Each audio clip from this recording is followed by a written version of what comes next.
Hey guys, it's Erin. Oh my god, I'm actually filming a video. What? I know. It's been like 4 weeks since I've made a video, and that's ridiculous, and I apologize. I'll talk more about it in my next video because I'm going to be doing a Q&A. I'll post on Instagram and ask you guys for questions here in the next couple days, so just here's my Instagram if you want to go follow me. And I'll post for some questions on there, and I'll also talk about where I've been. So we're just going to leave that alone in this video, but I'm back. And as you saw by the title, today I'm going to be doing a video on how to survive full-outs.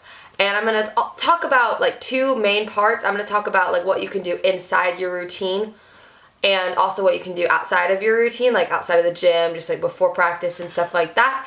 So let's get started because I'm excited. So we're going to start with what you can do outside of the gym because this is helpful, but it's a little bit more obvious, I think anyways. So the first thing you can do is do cardio outside of the gym. I know this can be hard because school and homework and then practice, but if you're really struggling with your routine, then I would recommend going on a run, jog, going to the gym and running on a treadmill or those little bike thingies, just anything, go ride your bike. I don't know. If you really are struggling with your stamina and your routine, then you should probably do that. 2 is drink tons of water. This is very obvious in my opinion. Number 3 is to eat tons of protein. Protein is what builds your muscles, also keeps your muscles going. Protein basically rules your body. So with protein, it's going to give you energy as well, which will make your routine a lot easier. So protein's just super duper important. 4 is also kind of difficult, and that's get as much sleep as possible. I know when you have a lot of homework, you got to stay up late at night, and then you have to get up at like 6 or 7 in the morning, go to school. I know it can be difficult, but on the weekends, you know, try to sleep as much as possible. Obviously, have fun with your friends, hang out with your friends, because at the end of the, when you're like dying, you can make up sleep, but you can't like make up memories that you made with your friends or whatever. But try to just get as much sleep as you can. Number 5 is to stretch. You're probably going to be very, very sore after full-outs. It's just a given. But if you can just come home right after practice, just do a couple basic stretches, do a bridge, a straddle, a pike, butterfly, stretch your shoulders.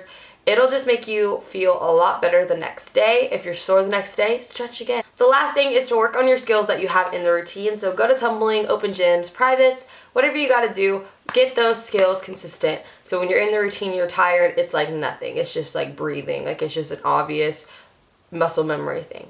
Now we're going to talk about the things you can do inside your routine to help you, which is probably a little less obvious. Well, some of them anyways. So the first thing is obvious, but find time to breathe. This is really, really important. Even if it's just 1 second, you do one motion, breathe, and then you got to do like a toe one to back or something. Take that time and breathe. Before you start your routine, you're in your opening, breathe as much as you can. Like it kind of makes me feel dizzy when I breathe like a ton in my opening, but the second I start my routine, I'm like, oh, thank God. Number 2 is cheer on your teammates. This is really important. And I think there's 2 different types of cheering on your teammates, and I'll talk about the other one a little later, but this type of cheering is like full on yelling, you got this. You're on one side of the floor, they're on the other side of the floor, but you're yelling for them. You just hit your stunt and you're yelling for all the stunt groups. Yeah, that is what I consider cheering on your team, and you want to do that because it'll get you hype, it'll get them hype, and when everybody's hype, your routine is going to be good. So get hype and cheer on your teammates. The third one is don't stop moving. Obviously, like, just breathe and take a break, but don't like let yourself get tired, because personally I don't notice how tired I am in full-outs until I stop moving. When you are like in the corner waiting for passes, start high-fiving people, smacking booties, patting people on the back and be like, y'all got this, that kind of stuff. High fives. I think I already said that, but you know what I mean. Just get hype. The whole routine. It makes it so much easier. 4 is perform your face. You want to smile and you want to go ah and make the judges like you and watch you. I looked like an idiot in both of my routines last year, like when I was on 2 teams, and mainly my main team, Blaze, senior 2. Yeah, I looked like an idiot all year, but I got 2 individual performance awards because I looked like an idiot. Number 5, try to get people to cheer you on. Like if you're struggling on something, just go up to your teammates and be like, hey, you know, you walked past me right before I tumble. Can you just like give me a little words of encouragement before I go? I'm like, I'm really struggling. And they're going to say yes, like because they would want you to do the same thing for them. even just yesterday at the gym, my friend Jillian, she was in my last video, which I'll link below if you guys want to watch it. She was having a bad day. You know, her tumbling pass wasn't going great. She's kind of struggling on that. And she goes, hey, will you come? I'm not on her team. I was just watching them. And so she was like, hey, will you go stand in the corner before I go? Just like talk to me. And I was like, yeah. And she threw it. And it was really, really good.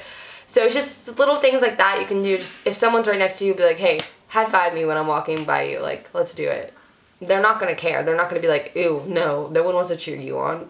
Number 6, talk to yourself and your stunt group or teammates around you. So this is the other kind of cheering your team on, but this isn't like yelling. This is just like, you got this, or we got this, I got this, I'm gonna throw this, you know, that kind of stuff. Before we start our stunt, my flyer is like a little bit away from us, and she like tumbles into our stunt, and I'm always like, breathe, breathe, and then we go, and then we'll do another part of our stunt, and I always tell my stunt girl to breathe again, or like squeeze your butt, because I know she always sticks her butt out of that part, you know, that kind of stuff. Just do that, because it's just more calm, and it just kind of is like a good reminder, and it's also good encouragement, but it's not like, I'm yelling at you, you better do this, you know what I'm talking about? So it's just like a more like calm version of cheering, and it also will make you less tired.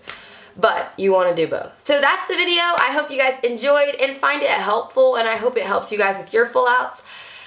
Please leave some video requests below. I'm going to be doing a Q&A in my next video, like I already said, but if you guys have any more videos, please comment them. Competition season starts in 3 weeks, people! Or is it 2?